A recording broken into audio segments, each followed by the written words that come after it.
Okay, it's about 7:30 p.m. Pacific time on Tuesday, May 20th. We just got back from dropping off our ballots for the special election here in Multnomah County, and I really wanted to sit down and knit and have a beer, but there is some breaking information that really needs your attention. So Trump has wanted to pass his big, beautiful budget bill, and it's going to cut $880 billion, almost all from Medicaid, also some from SNAP, and give the richest Americans giant tax breaks. Oh, and also increase our debt $4.3 trillion. I thought the Republicans were the party of we've got to decrease the debt ceiling. We've got to reduce the debt.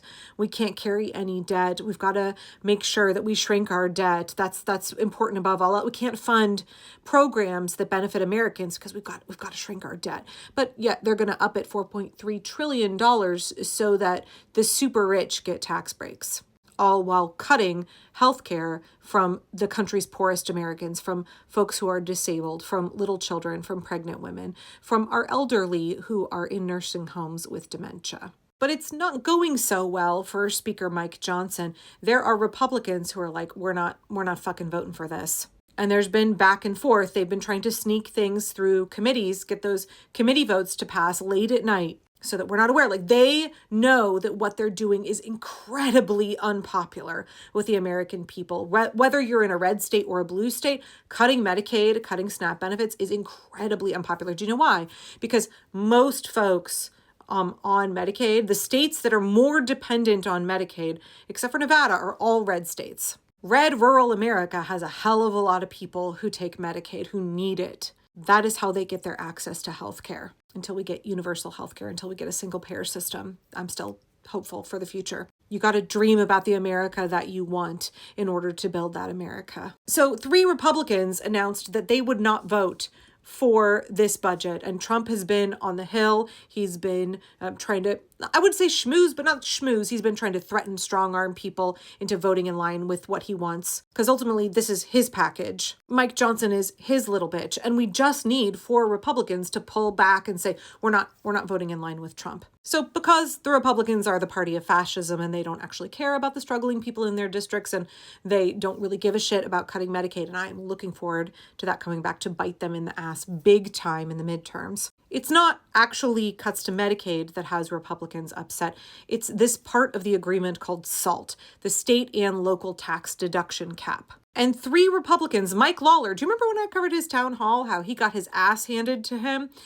He is in a purple district as a Republican. Him, Nick LaLota, I don't know where he's from, and Andrew Garbarino, don't know where he's from either. They all said they were no for Trump's big, beautiful budget bill. That was as of this morning. Trump has been strong-arming them, and they've all been freaking the fuck out because they thought this was going to be an easy pass for them. They're looking to sneak it through. They knew it was going to be not easy in terms of winning the approval of the constituents. They know that the American people do not want this, and we've got to let our electeds know, especially our Republican electeds know, this is very unpopular, and it absolutely will impact how you vote in the midterms. That you will not forget the way they are voting now. But these 3 moderate Republicans were like, oh, we're not going to vote for it because we don't like this SALT component. And so they've been in negotiations all day, but about an hour ago, they decided, and this is why it's so critical that you let your electeds, even if you think your Republican electeds don't care, they do care. They do care about what their constituents think, and you've got to let them know, right? So while I'm reading the rest of this, please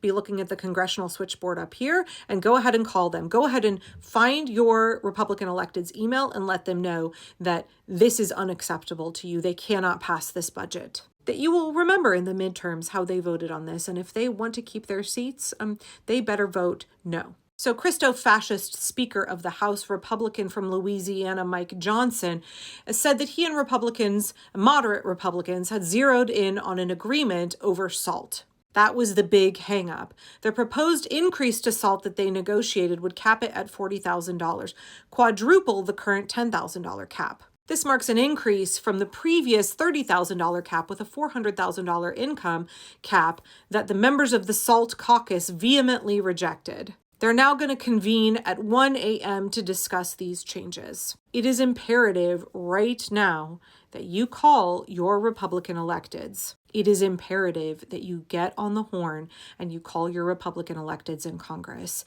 right now. And like, I don't care what your personal opinion is about the SALT cap and people making $500,000 a year. You just tell them this new SALT increase, still unacceptable. Nope, absolutely not. And also getting rid of Medicaid, unacceptable. Voting yes on this budget, unacceptable. We just need 4 Republicans to be more afraid of losing their seats than they are afraid of Donald Trump.